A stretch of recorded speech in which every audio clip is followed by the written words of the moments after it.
Hey, everybody, and welcome to the newest episode of the Beer and Skittles podcast. This week, we're kind of going to be all over the place. I mean, there's been a lot of movies throughout the month of December. The whole holiday season is usually jam-packed with classics, as well as we have some Disney Plus shows that are running right now. So we're going to be a little all over the place talking most things film. But I know the big thing that just wrapped up this past week, well, came out and wrapped up because Disney actually launched all their episodes at the same time for once, was the Echo show. And it was one that we mentioned before on here on a previous episode.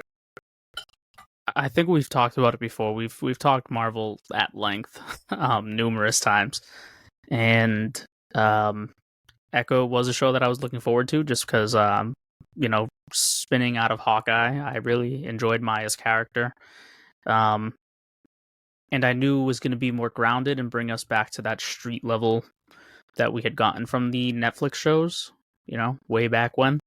Yeah, and they gave the previews that made everything seem a lot more graphic, like we thought we were gonna get from Moon Knight, which we didn't, and which we didn't. And I have to say too, before we even get into Echo did a lot of things that I wish Moon Knight did, and Echo was a lot shorter. Well, so to me, personally, I think this is one of the best shows Disney's put out. I loved it. Through and through, I loved it. But I do think that they made the same classic mistakes that they've been doing this entire time since they've been making shows. I mean, the story was great. The action, it was so action-packed. The choreography for the fights was so much better than what they've been dealing with. Reminded me exactly of what I loved about the Daredevil show and Punisher and just Defenders as a whole. That whole series on Netflix was the choreography and the action. Was awesome. Silencing kind of fed into that. Everybody's doing sign language. Certain times when they're using her point of view, they're cutting out the audio, only giving you certain frequencies and whatnot. So, I thought that was great, amazing thing on their part to do. It's just Disney does the same thing when they make shows. They make them 5 or 6 episodes. It's just not enough. It's not long enough. Yeah. I mean, I could have gotten at least 8 episodes out of Echo. I feel like they didn't build the relationships as well as they could have. The first relationship we get introduced to is her and her cousin, and it's supposed to be a big storyline. Yeah, Bonnie, her cousin, and you don't really get it. We don't spend a lot of time on it. Yeah, they get 3 interactions throughout the entire show, and they're not that long. And the whole point is her that's her abandonment from her family. Bonnie is the personification of the fact that she abandoned her family, and they don't touch on it really. Well, and I will say there was a really good scene between her and her grandmother. When she goes to visit her, when she's at her house, and when she storms out or whatever. And I loved even the scene when, Henry's like, "How did that go?" "I don't know." Exhausting. Which is just, it felt real. Of that's how these things are. You get into a fight, and it's sometimes you don't know which way's up, which way's down, who was right, who was wrong, but it's exhausting and it's a lot, right? Family can do that to you. and I loved, there's a lot of family drama there, and there's a lot to it, and I really loved the conversation with the grandmother as she's signing, and she's telling her, and she's like, "I couldn't bear to see you because you remind me so much of your mother." And her response, "I was just a child. I was just a child, and you were selfish, and you chose yourself." Yeah. And that's important. And I think that's important because Maya was stuck between, she didn't hear from her grandmother. She didn't hear any of that. So everything she got was from her dad. And her dad wasn't necessarily wrong either in what he told Maya. But there's a 50-50 where you're getting the two sides of the family of the same side. Not her and her dad were by herself. But the grandmother never reached out, and Maya wished she did. Bonnie said she never stopped reaching out, and Maya never got back to her. So in this case, all parties are wrong. Well, and even Henry is her uncle from her dad's side, and he left New York after her dad died, and he left her behind. He didn't take her, and he said, "I was confused and I was scared, and I didn't know what to do." And everyone's decisions, including Maya's, led her to where she is today. where we see her in the show with Kingpin. And I have to say too, Vincent D'Onofrio, Never what a disappoints, force. dude. Never. I'm so glad for what they did, because Hawkeye felt cheap.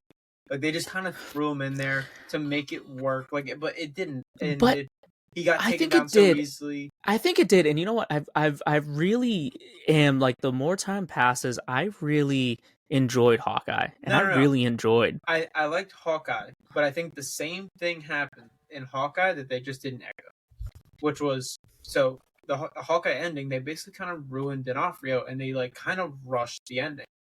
To me, it wasn't a clean wrap up. And Echo kind of does the same thing. The ending just wasn't there for me. I think so it was such a great show that had me on my toes. Great action sequences, great relationships, and then you get to the end, and it just kind of felt like a flop. But you know what? I think, see, I agree with you, but I disagree in how much more time needed to be taken. With Echo, I think you're right. We could have gone 8 episodes. You know, we had 5. We could have gone. I don't think it doesn't need to be a 20 episode series, but you could do me 8 to 10 range. You know, you can do a half season, and I think that works. And they don't do that. They give you quarter seasons. I think the Hawkeye finale could have been split in 2. I think they could have dealt with, because essentially he dealt with Yelena and the whole story with Widow, and in the second half, Kate was dealing with Echo and Fisk. Mm-hmm. And I think that could have been split, and it could have been separated. I think they could have done one episode with Yelena and solved that story for Clint, and then dealing with the other half of that. I don't necessarily think Hawkeye needed 3 more episodes. I think maybe just 1 more would have sufficed. Yeah, but to me, I think the ending was a flop. Is where I think they coincide. Where like Disney tends to drop the ball on their endings. I mean, but besides Loki, I think, because even our favorite show was Vision, WandaVision. WandaVision, yeah, very different, and I did enjoy it. But same thing, the ending was questionable, and it seems like it's a pattern with the Disney shows that they can produce great content, and then they don't follow through on the ending. I think it's hard for them, and I think one of the biggest things that they struggled to do as they've gone in with Disney Plus is, how do we create a show? Because they essentially shut down their television division, right? The entire division of TV that Jeff Loeb was running, is gone. We're not doing Netflix. We're not doing any of it. It all came under Feige, right? It all came under the film branch.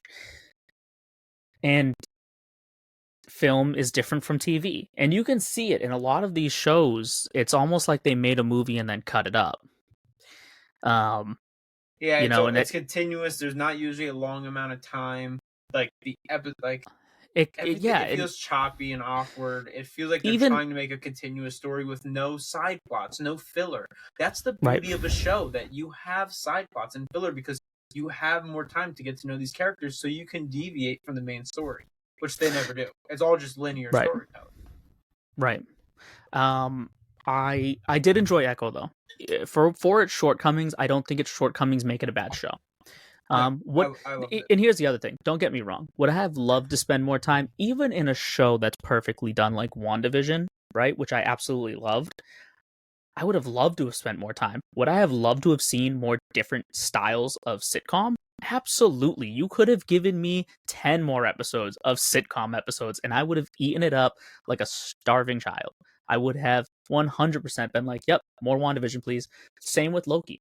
I would have taken more time adventures, more of Mobius and, Ouroboros. And all of those characters were so great. Loki season 2, fantastic. Sylvie, I feel like she's barely in it. That doesn't, and I wish I could have seen more of Sylvie in that, that second half, but it doesn't make it bad.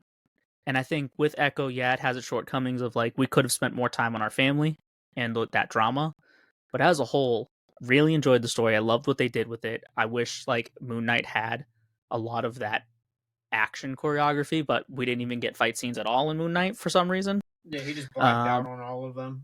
Like, because the director thought it was a cool thing to do. No, no. I also, what I really loved about Echo was how important her heritage was.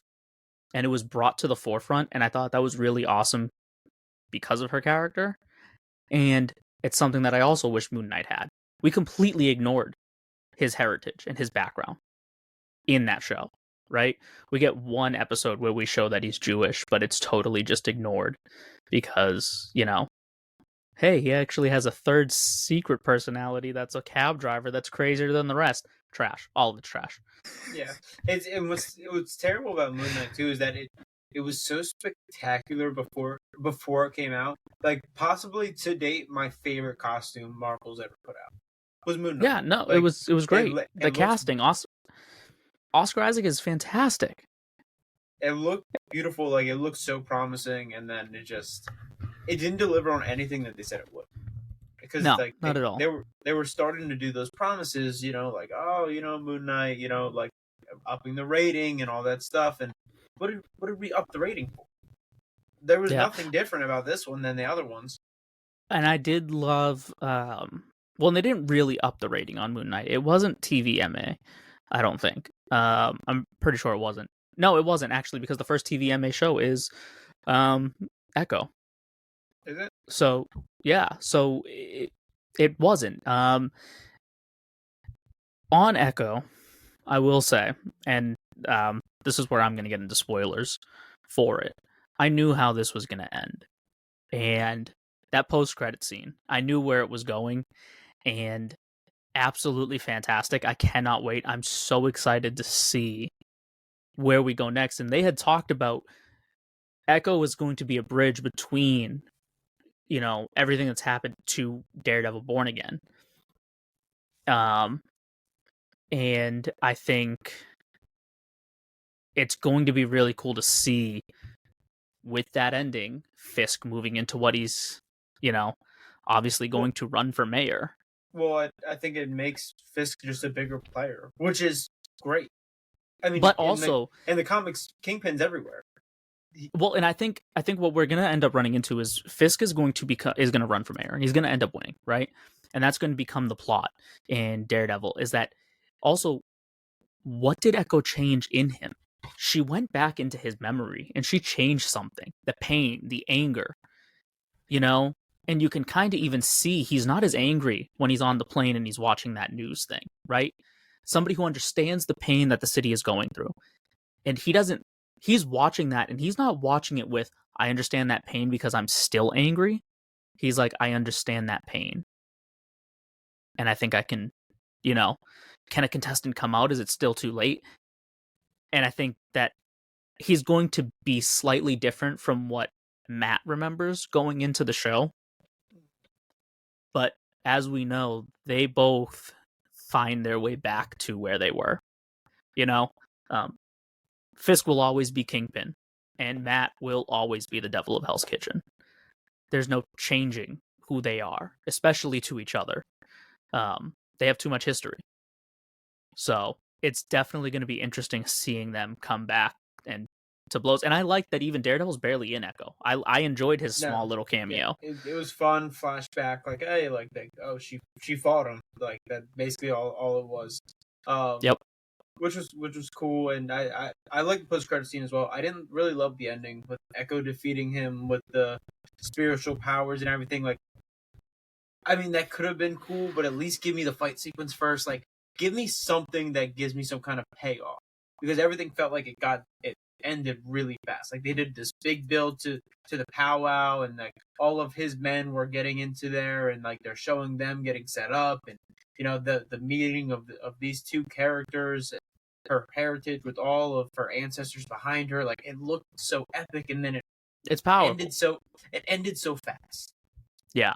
Like, I needed a sequence before where they got to where they were going. Well, that last episode was only like 30 It's 5 minutes or something like that. Yeah, it's 36 minutes, but we all know the intro is about 2 minutes long, and then the credits are going to be another 5 on their own. So it's really only like a 30-minute episode, if that. Which was weird because they were running like hour-long episodes, and the finale was just 30 minutes for some reason. Yeah. I thought it was an odd choice. But I did like the show. I liked the post-credit on the finale. To me, it just makes Kingpin a better player. It means we're going to see a lot more Vincent D'Onofrio, which nobody's going to complain about. I mean, he's been the best Marvel. I think he's been like the best Marvel villain before he was considered in the Marvel universe. Like, and if the talks of Daredevil are true, like these conversations and the leaks and the rumors, I take everything with a grain of salt. But if the rumors are true for Daredevil, and I know it's since the strike, it is being rewritten. We've mentioned that prior. It's actually leaked now that Karen and Foggy will be returning. And I think they realized with the way that the show was looking prior, they needed a rewrite. And I think also the strike ending has freed up a lot of people and their availability. And I think they've listened to the fans as well. I'm not sure who's being brought on to write this show now, but I think the fans know Foggy and Karen are integral to this story. They were on Netflix. They're integral now. Yeah, because when you get down to it, I mean, Daredevil is a loner character. Without them, he really has no one to interact with. The story is boring. You and it's funny to kind of push him along. It's funny, the more that we there's so many people that comics will describe and fans will describe, and I know these fans, especially fans that talk about loner characters.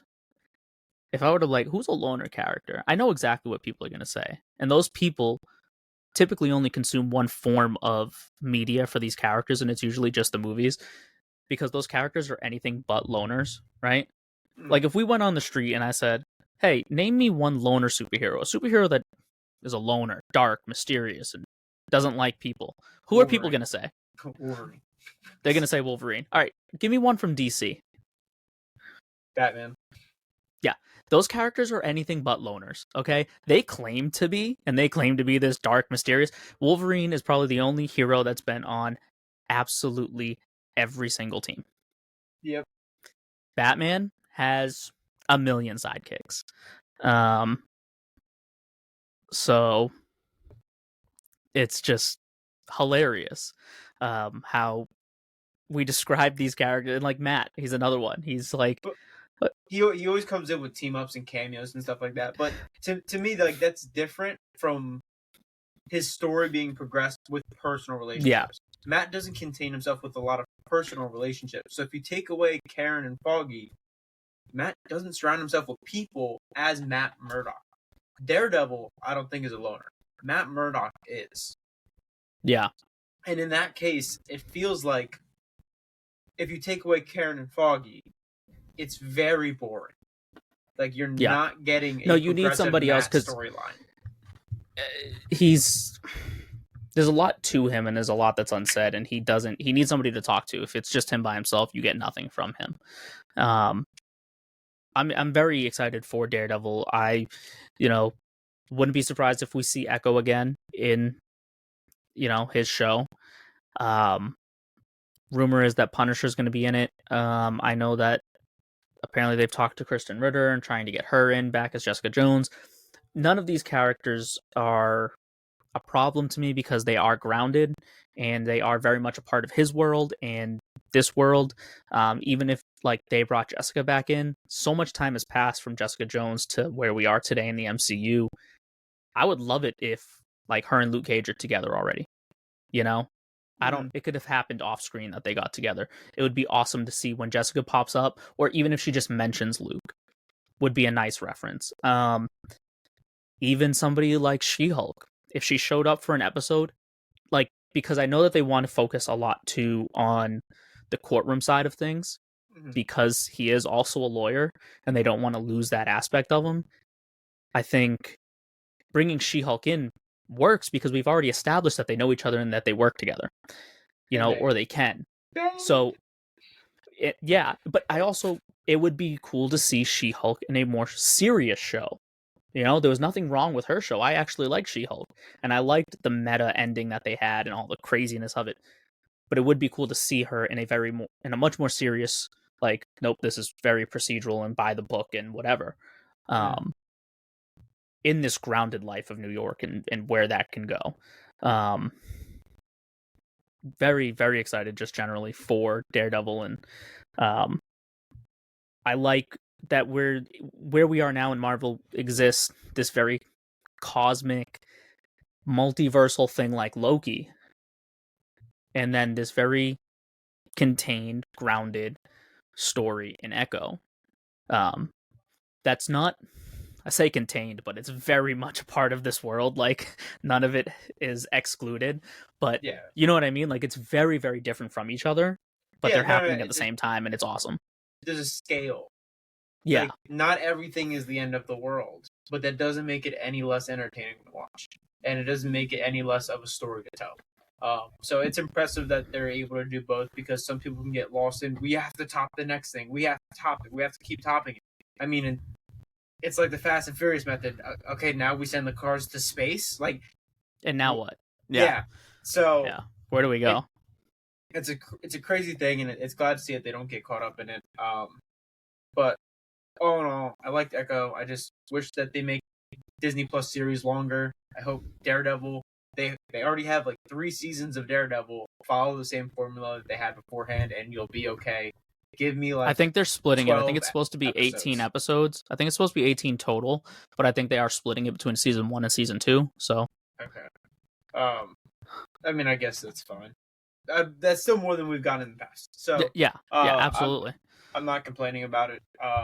So yeah, I hope moving forward that they do that. But oh no, I What still else like have this you show. seen recently?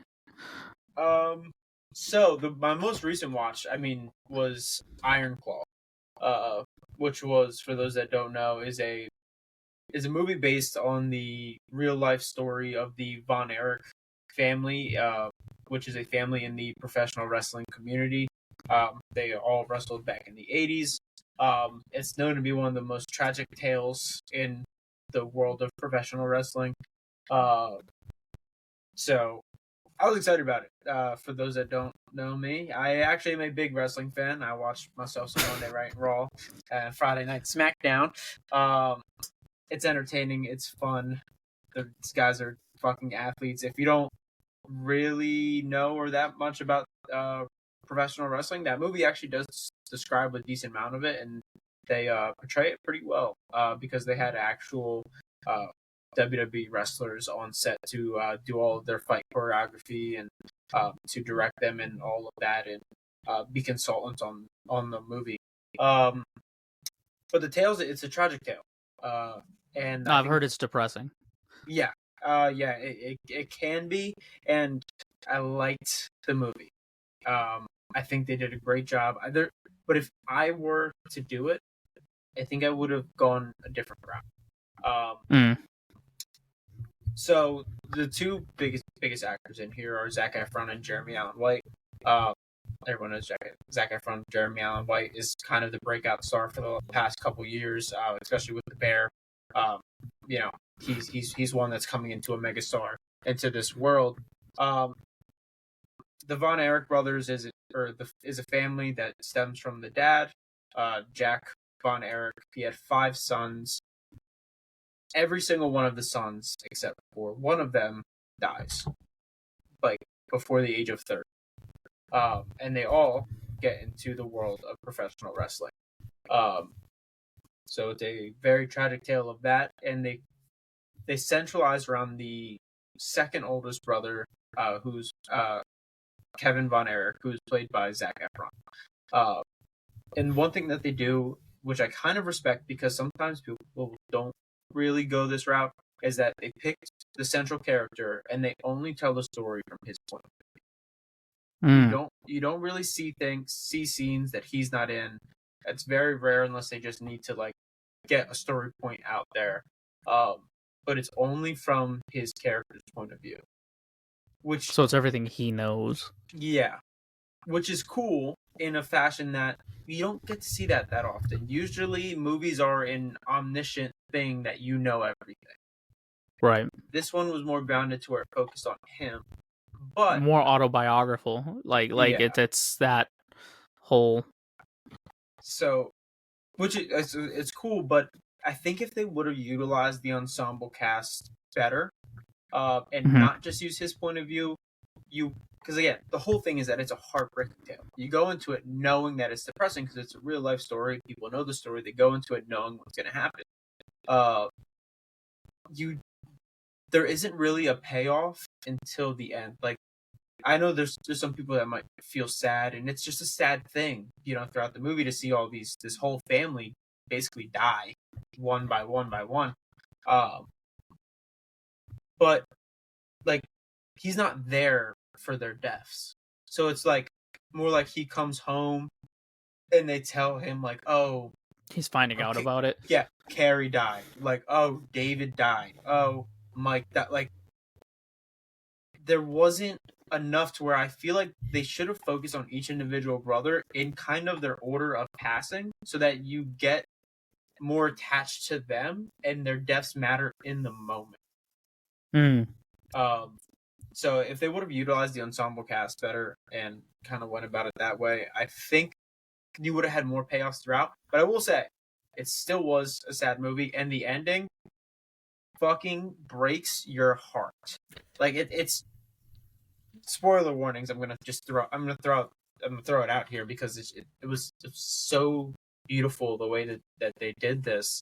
Um, so at the end, Jeremy Allen White and Zac Efron's character, the last two brothers. Um, Jeremy Allen White's character has gone through a lot of trauma, losing his entire family. He's in a lot of pain as he was in a motorcycle accident. He had to be an amputee. He hid his amputee status so that he could get into the WWE. So he was in excruciating pain, hiding the fact that he was um, just trying to make his, well, honestly, it's his dad's dreams come true of being in the WWE.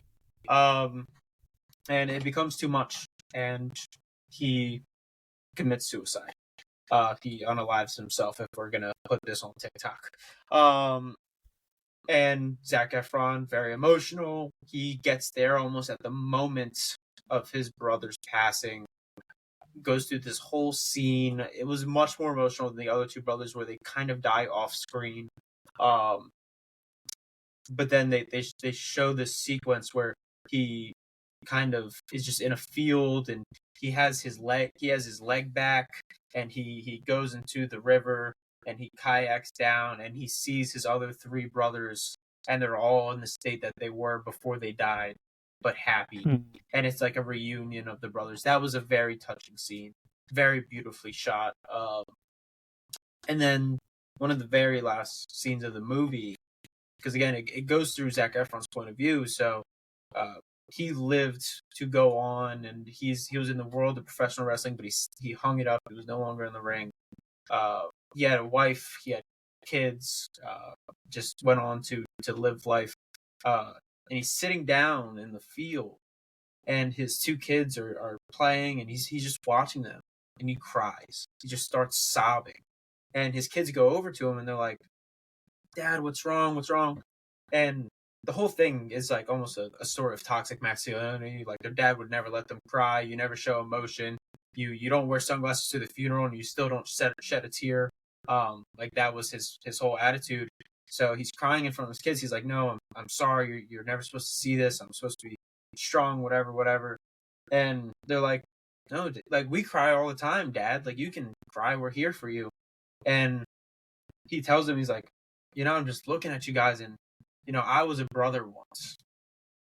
For reminiscing, like watching his two kids play together and being like, "Oh, like I remember I had brothers. I was a brother once."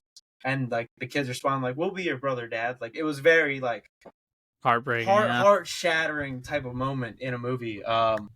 So it had the payoff in the end. Like it really delivered. Like that scene in particular was just so powerful. I just think that if they used the ensemble cast a little more, we could have gotten more payoffs throughout. But other than that, I loved the movie. Again, the choreography was done by actual WWE wrestlers. I believe the the consultant on there was Chavo Guerrero, and MJF, who was a newer guy. Chavo Guerrero, very old school wrestler, was one of the consultants on there. Yeah, they progressed the story really well. The actors did phenomenal. I mean, Zac Efron and Jeremy Allen White got into insane types of shape for this fucking movie. I don't even want to know what their regiments were, because Zac Efron, who's always kind of like a great shape kind of guy, was looked twice the size that he was normally at. It was insane. So yeah, I don't even want to know what they had to do to fill themselves out for that role. But I loved the movie. It was great.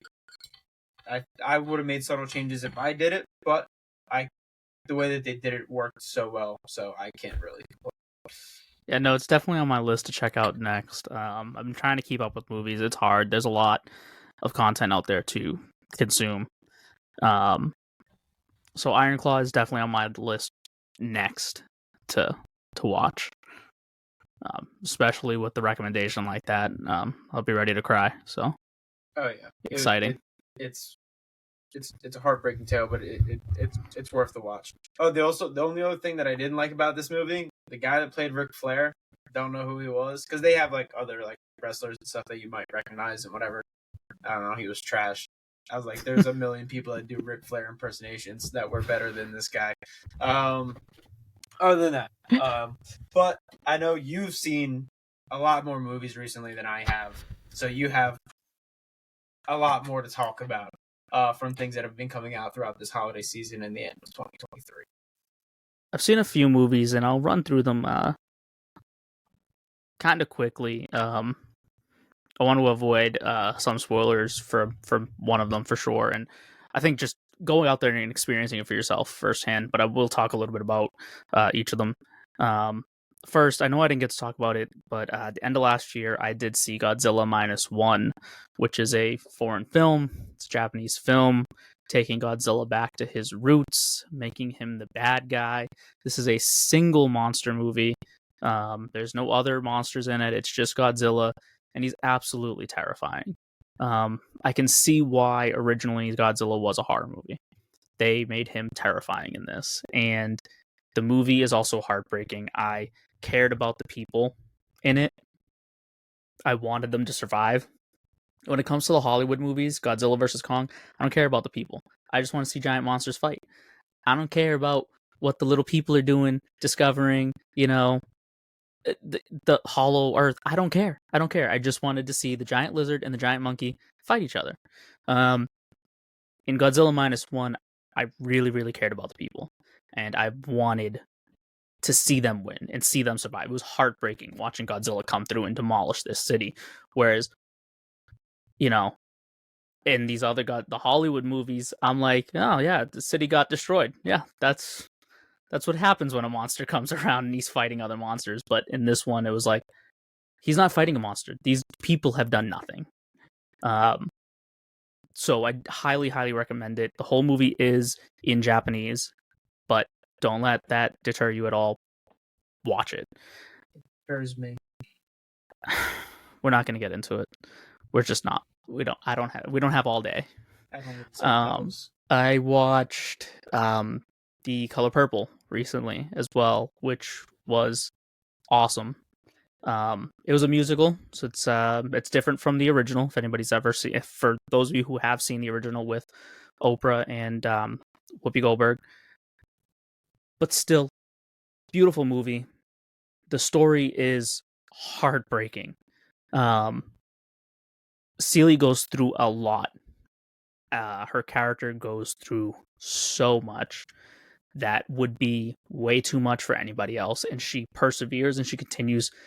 And seeing her become strong throughout the movie and finally standing up for herself is absolutely incredible. The actress's performance in this movie is incredible, and I know that there's been a lot of drama surrounding the movie recently. Taraji's been she's had a lot of interviews talking about the industry, and I do agree with her on stuff. I know there's been a lot of drama that people have picked up on and tried to talk about between her and Oprah at different interviews and stuff. And leaving all of that aside, watch the movie for what it is and experience that story. Because it's another heartbreaking story. It'll break your heart seeing what some of these characters go through. It is also a period piece, but just stunning performances from everybody, and it's a musical, so there's a lot of fun being had in that. What else did I watch recently? All of these movies are so totally different from each other too. Like you, So, talking to town right now, which is Saltburn. I did see that. Not a movie for everybody, but I'm recommending it to everybody. I've been telling everybody. I've been slowly trying to convince everyone I know to watch this movie, for the sheer absurdity of a few scenes in this movie. Some of this stuff in the movie, and I think what it is, it's shocking. There are a lot of things in this movie that are very shocking to people, and I think what's being done in the movie, though, at first glance when you're watching it, and one of the scenes, the scene that everybody has talked about, it's all over social media, is the bathtub scene, right? And a lot of people are looking at it, and people who haven't seen the movie are like, wow, this is shock value. And while at first glance it can seem like it's being done for shock value and for the sake of just like, wow, why would they do that? That's disgusting, blah, blah, blah. The character is not in his right mind. And not that like, oh, this character is like unhinged. He has definitely got some issues. And what he's doing isn't for shock value. I looked at it as, this is a demonstration of who he is. This is a demonstration of the character. Instead of telling you, oh, he's crazy, I'm going to show you why and just how much. And I think it works because everybody's talking about it. Yeah, I mean, I haven't seen it. It's on my list. It's hard for me to watch because I have a baby and my girl is also squeamish. So for me to get that time alone to watch this on a streaming network is a little difficult. But it's on my list. I want to see it, and I think from what I've heard, there's definitely just an inspo of shock value. Like, yeah, even if it goes with the story, like usually a writer director's gonna be like, this is gonna get some talk. Like, this is a scene absolutely. Like, absolutely. Shock value is a thing. It's like the same thing with doing a cameo or anything in a movie. Like, it's just, you're gonna get talk about it, and that's why you have it in there. And I don't have a problem with doing shock value. Especially a lot of the grotesque things that people put in movies are some of my favorite things. Slashing, the genre of slashers is one of my favorite out there, and that's 100% shock value type of movie. What I thought was weird when I heard the talks of it, maybe you can talk more because, again, you actually saw it, is that a lot of people thought that they were, again, just doing things to do things to get people to talk and whatever. And, like, a lot of people are like, there's too many dicks. And I was like, what do you mean there's too many dicks? And I think it's weird because it's also the same people that'll watch a movie from the 80s that has, like, an extreme amount of tits. Like, a no... Like, you can't explain why there's so many tits in it and, like, just not complain. But for some reason, there's too many dicks. I don't think there is. I think I've seen more in other movies. I'd really have to think about that. Because I don't think it's, like, more than, like, any other, like, raunchy kind of movie. I think it's just the fact that it's there and it's not in a comedic sense. So then it feels weird for a lot of male viewers to see dicks on screen. The male nudity isn't as common on the silver screen as female nudity has been for so many years. And so I think that is also part of the shock value of people, where they're like, whoa, those are dicks. Like, they're not supposed to be there, but like I think, like, I don't think people are used to it. I don't know. I mean, let me think. You have the bathtub scene. We don't see him naked. There is another sex scene in it. We don't see him naked. There's the scene with the sister. We don't see him naked. Even the scene that a lot of people were really thrown off by, which I don't want to mention because I really want people to see it for themselves. Um, there's a lot of ass. Um, there is a scene at the end. There's the dance scene that he has at the end. He does have a naked dance scene at the end. I'm giving no further context to that. I've heard a lot, so I'm kind of piecing together what you're saying as you're saying it. I'm like, I think I know what you're talking about. But the naked dance scene at the end, yeah, you do see all of him in his entirety. But none of that I think qualifies as, oh, it's too much. There's too much dick. There's too many dicks flying around here. And I don't. I find it. Here's comical. the thing. I haven't seen it. People are also going to take what I say. Anybody who knows me, who's going to end up listening to this episode, is going to be like, of course he doesn't think so. So like I'm being dead serious that like I really don't think it's that absurd. Like if you watched Game of Thrones or if you've seen any other like HBO show, I think you'll be fine. Like if you've seen an HBO Showtime Stars show, like you're going to be fine watching this movie.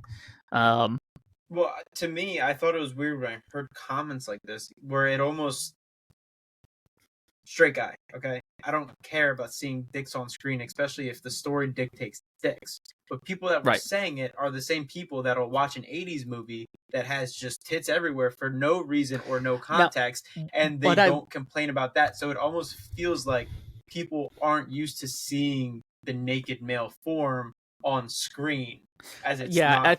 I think one of the other things that people tend to have issue, and this is actually something that we can talk about in a second, a little bit. People tend to have an issue, right, all of a sudden, because the dick they're seeing is attached to a potential gay character. So now all of a sudden, because it's not the porn you're watching at home where you're seeing that dick go to a vagina. It's Zach and Miri make a porno, right? Yeah. Fantastic movie, hilarious. It's absolutely hilarious. At the end of that movie, when he goes back to the apartment to try and talk to her, and what's his name there? From Jay and Silent Bob. Yeah, it's Jay. Yeah. Silent Bob. Jason Mewes. He's butt ass naked. Oh, the Dutch rudder? Just hanging, and it's like full, and it shows everything. No complaints. People aren't like, oh, there's too much dick in that movie. The whole movie's about porn, right? Like they're naked throughout that entire movie. So I think that's part of the problem, right? On that note, something that happened recently, Lil Nas X, and we barely talked about music, so this is actually this can segue us a little bit. Lil Nas X dropped a new song. To say, so we'll see if I have some shock value on this. He dropped a new song recently, right? Mm-hmm. And he dropped a music video to go along with it, and it's called J Christ.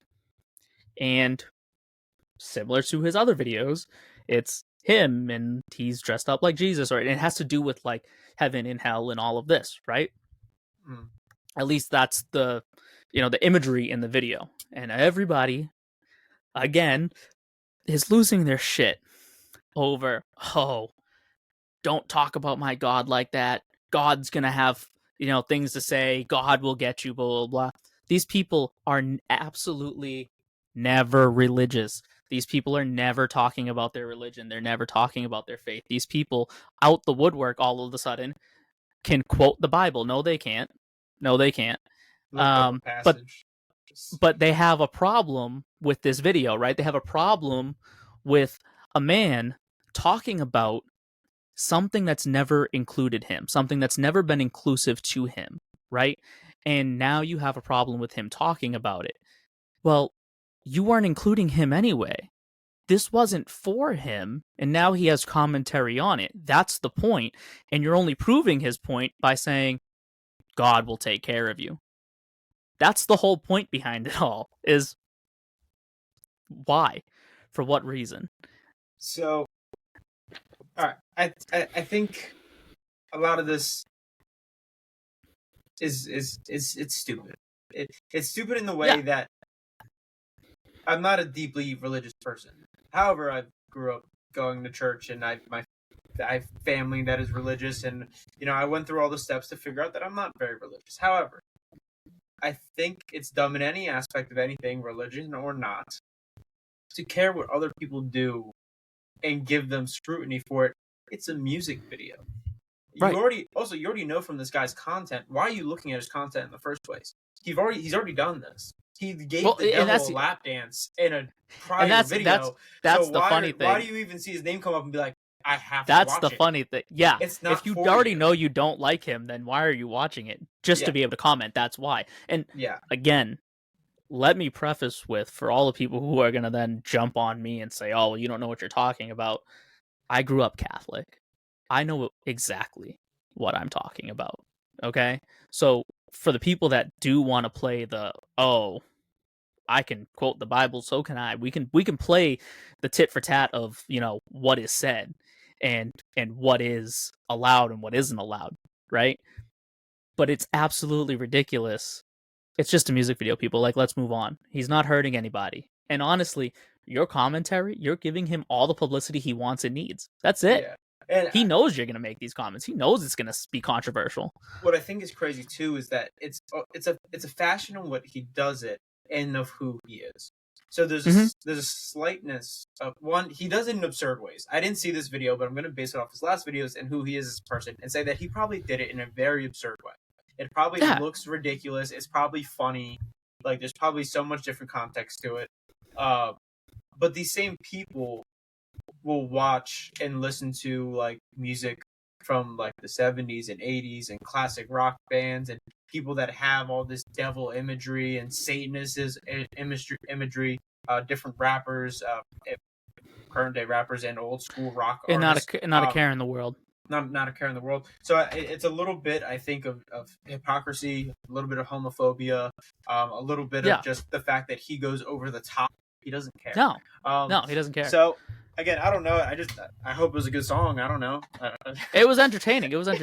And speaking of music, actually, that just reminded me, there was one particular thing I loved about Echo. And because you said rock, it reminded me.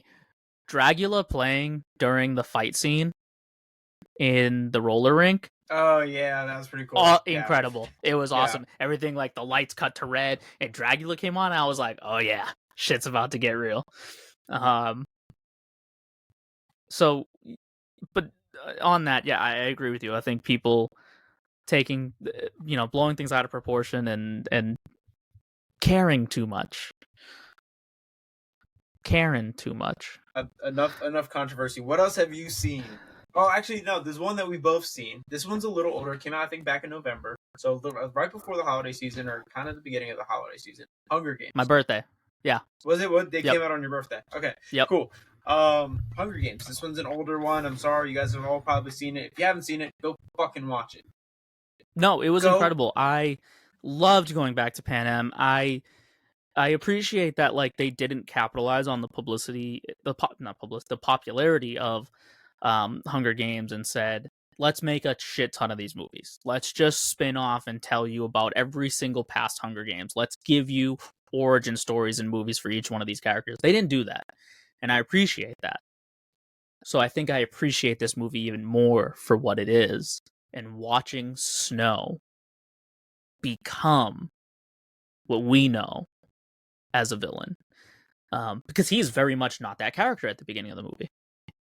No, not at all. It was interesting in the fact that, so this is a movie that gave me something that I didn't know I needed. Like, The Hunger Games was a good movie franchise that came out. It was a fad.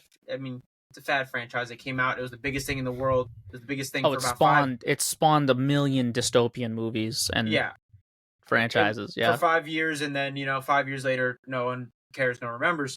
But so I didn't know I needed this movie.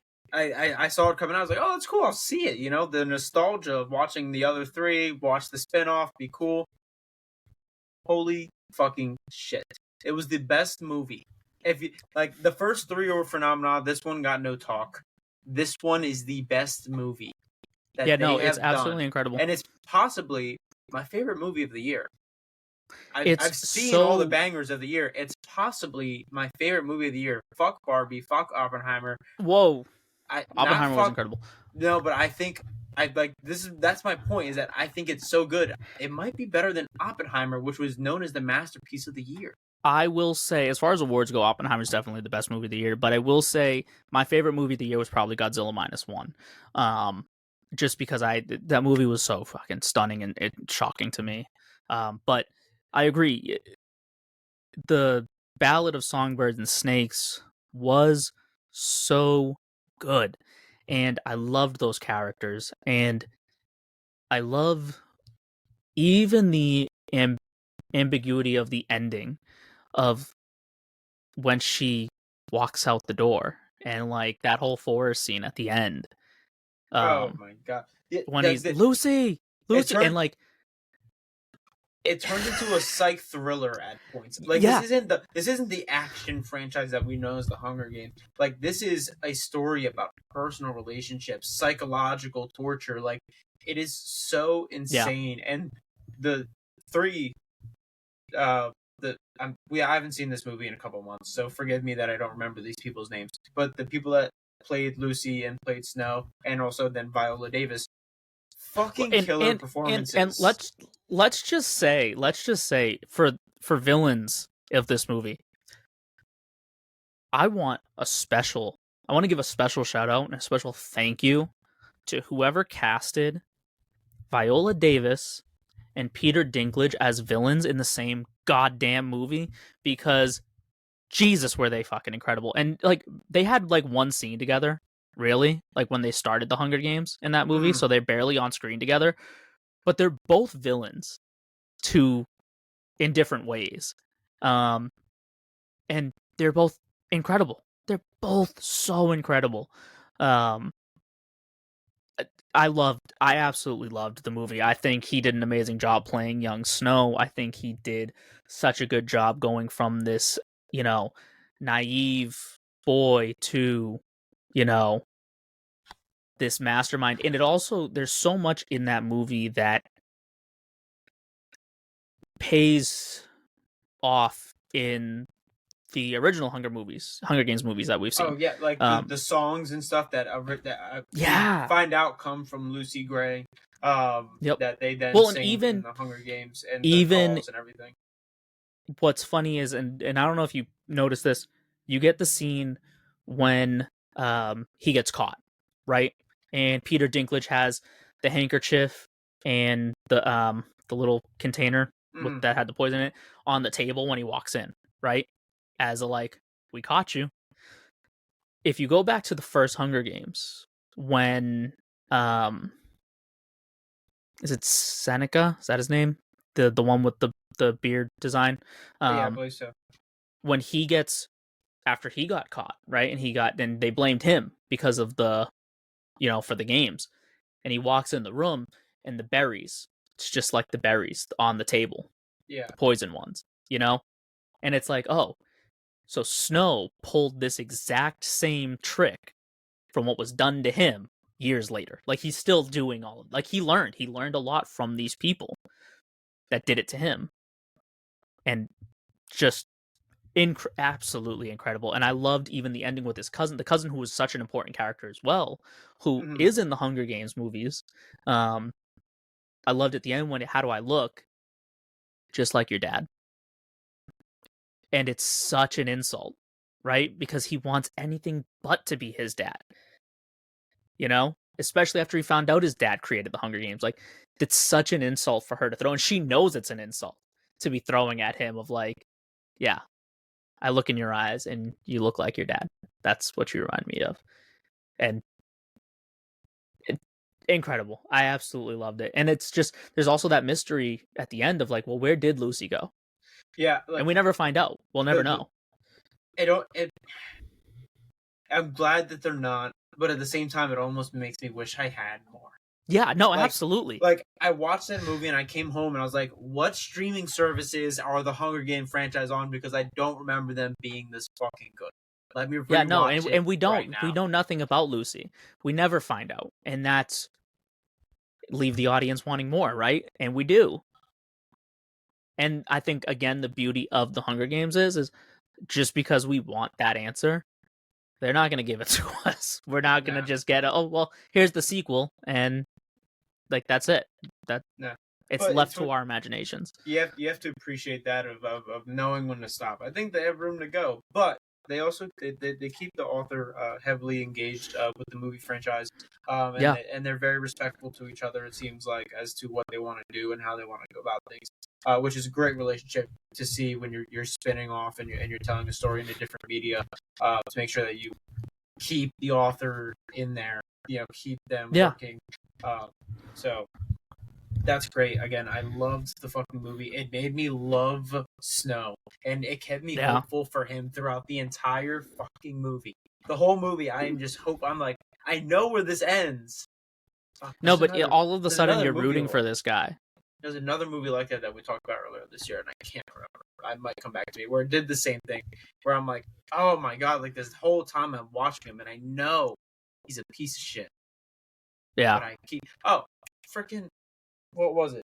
Oh, Native American movie.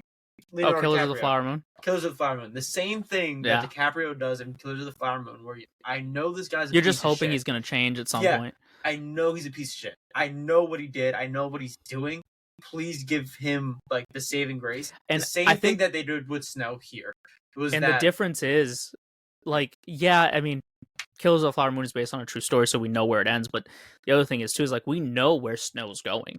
Yeah. We know what he's going to do. We know what he's capable of because we watched 4 movies of him torturing Katniss. You know what I mean? Like fantastic writing and fantastic acting. Absolutely, like, a combination of both for it to just be. For all of a sudden, you're rooting for the guy that you know is evil. You're rooting for him. Yes, it's fantastic writing. No, and so many times throughout that movie, like I so wanted him to just go with Lucy and to just get away. I was like, we can change it. Alternate universe, we can change this. And he does. You know, he goes into the military. He saves her. He goes in the military. He finds her. He changes to her district. You know, everything. And he's with her, and all seems like it's going to go amazing. And in these moments, I'm almost like, wait, so how does he become who he becomes? Because like I'm not watching my phone. I don't know the runtime. I'm like, are we at the end? And then it gets crazier, and the twists and turns come. Oh, and I think what makes it beautiful is, and he has this line, and they even use the original line from Donald Sutherland in the original Hunger Games in this movie and he says it in the Hunger Games to Katniss, right? And it takes on an even deeper meaning now because of this movie. It's the things we love most that destroy us. And it's such a beautiful fucking line. And it now, knowing his backstory, has such a deeper meaning than just to Katniss, it's like the things that we love most that will destroy us. Your family is your weakness because I can exploit it, and it will be exploited. But for him, his relationship with Lucy destroyed him. He loved her. You can't deny it. Like it's not a question. That's not in question at all. Is whether or not they loved each other. I think they did. I think Lucy still loved him up until the end, but he lied to her, and that was the problem. I think it became a battle between love and status. Can he become the man that he always wanted to be while still with this woman? And could she for her live to be the freedom, I forget what they call themselves, to live the life that she wanted to. Yeah. But also the thing is can he be the man he's telling me he wants to be and is saying he is, but everything she's seeing is not what he is. Like she's seeing him for what he really is, and he hasn't realized it yet. Yeah. And I think you're right with the beautiful line that you say, like, oh, you look just like your dad. In the beginning of the movie, he kind of does want to be like his dad. He wants to get into the politics. He wants to make a change because he thought his dad was the good guy. And he found out that he wasn't. But his reasoning too is different because in it his reasoning is because his family is so poor and they're so looked down on. He just wants to get them out of that, right? He wants to get them out, but his dad was a good guy. Like everybody said, his dad was a good guy. Like he didn't deserve to die. He just died. But at the end, in attempt to become his dad, he truly did become his dad because his dad was also a piece of shit. Like and he also, it's like he's now looking for the power not for the sake of making his family better. He's looking for the power for himself. Yeah. Yeah, absolutely incredible movie. I absolutely loved it. I don't know if there's really anything else that recently that I've watched. I know as far as like other news that's happened, what's going on. I mean, we're almost like we're in award season, but we're almost like in a drought of like, you know, content right now because of the award season, I feel like. Yeah. Which I think, I mean, I don't pay attention too much to award season. There's so many different like awards going around, like so many different award shows for the Yeah. same thing. It's hard to pay attention to. And then there's the big one that's the Oscars that everybody looks forward to, and it almost feels like everybody gets snubbed on the biggest award show of the year. Yeah. So I'm sure you'll hear from us as award season continues about the awards going on. For yeah, I mean, a lot of stuff has come out, and I think that there's it is important. It's tricky with the awards. I mean, we're supposed to be paying tribute to the actors and the actresses and the writers, everybody that has that puts in the work to make these movies and to make the content that we enjoy watching. But it's hard to do that sometimes, and it's hard to appreciate that when it becomes what it is. I mean, look at a lot of people don't enjoy the award shows anymore. They're not, because it feels like it doesn't feel like it's about, you know, giving that honor to people for the work that they've done. You know, it feels like it's less about that now, and I think that kind of pushes people away from it. Yeah, it doesn't feel like it's their night, and it doesn't feel like it's always done correctly, and who always gets. I mean, I will say they can be decently fair with who gets the awards, but a lot of times we just ran through it with the video game awards that we talked about earlier. Yeah, it doesn't feel like their night. It doesn't feel like it's representing them. It feels more right, like right. That's what I mean. That's exactly what I mean. Instead. That's exactly what I mean. It's more about who's there and their looks and what are they wearing and all that. Yeah, who's sitting next to who and stuff. Yeah. The last bit of news I really have is the director. Both of these people are from Mappa Studios. The director of Jujutsu Kaisen has left the studio to start his own studio, as well as the director of Jujutsu Kaisen has left after doing the last 2 seasons and the movie to start his own studio. Not really sure why. Well, that raises a lot of questions. I mean, you see 2 guys that are like doing incredibly well, on 2 very big animes, yeah. And then they leave. It almost makes you feel like there might be something going wrong with that studio. It might make you think. I don't think that there's like something going wrong. I think one of the issues is, I think, and this is a wider issue with anime and especially with manga as a whole, is the crunch. And you see it in video games too, is the crunch that people in the studios work under. Extreme hours under extreme stress to get the content created and out there for people to view. And they lose a lot of their personal time and time with their family and all this because that's what they're working on, just 100%. And I think it's been happening a lot at Mappa. They have a lot. Their workload is huge, especially on such big shows, and to keep the animation quality as high as it is. And we have to push out an episode every week, but we're trying to maintain doing this every year. It's a lot.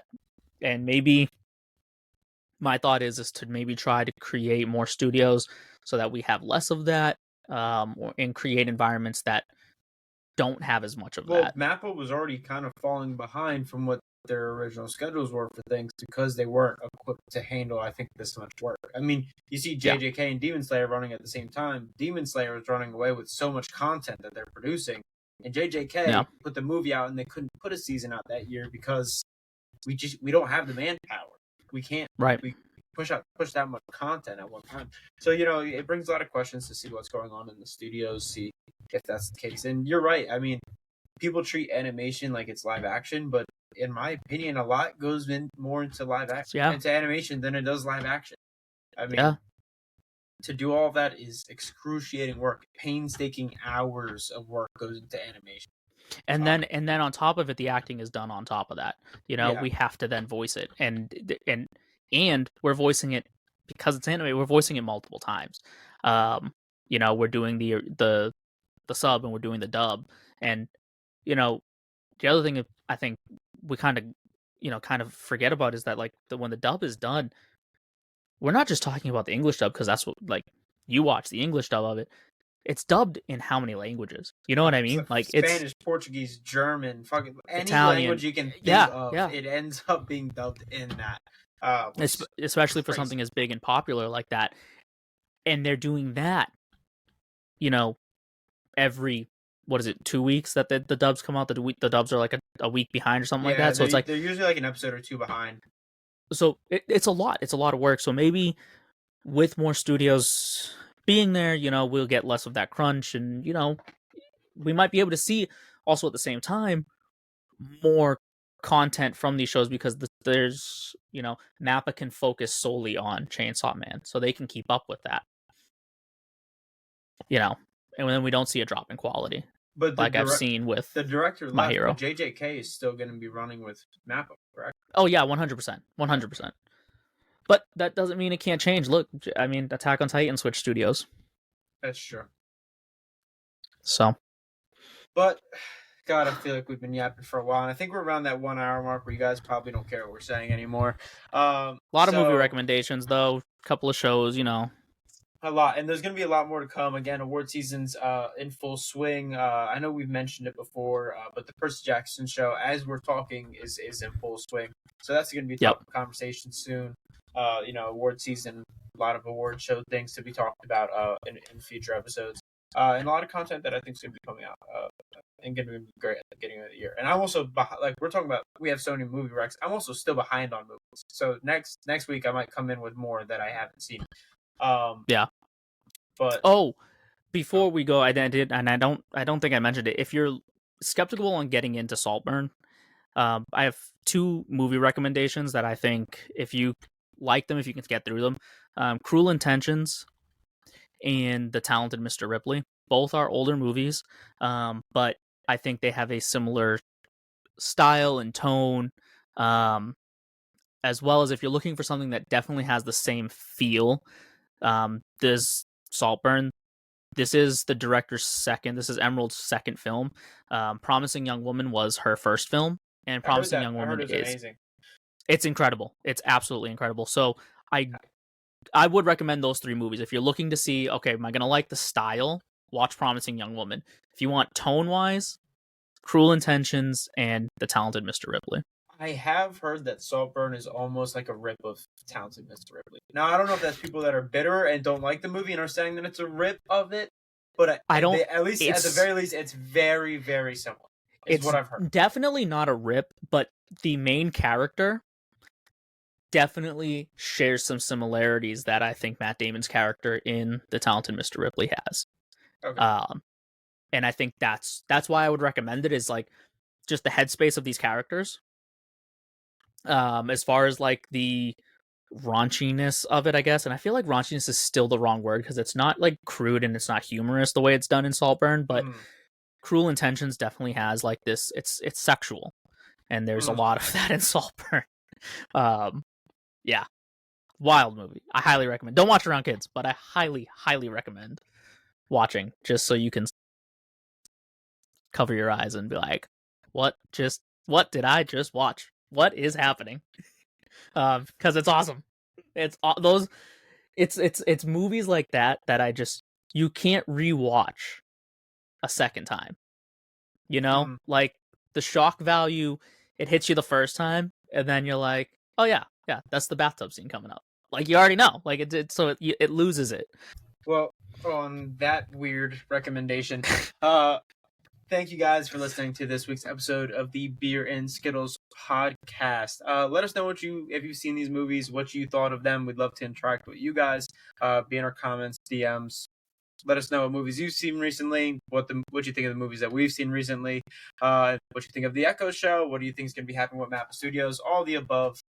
Thank you guys. We'll see you next week. See you next week.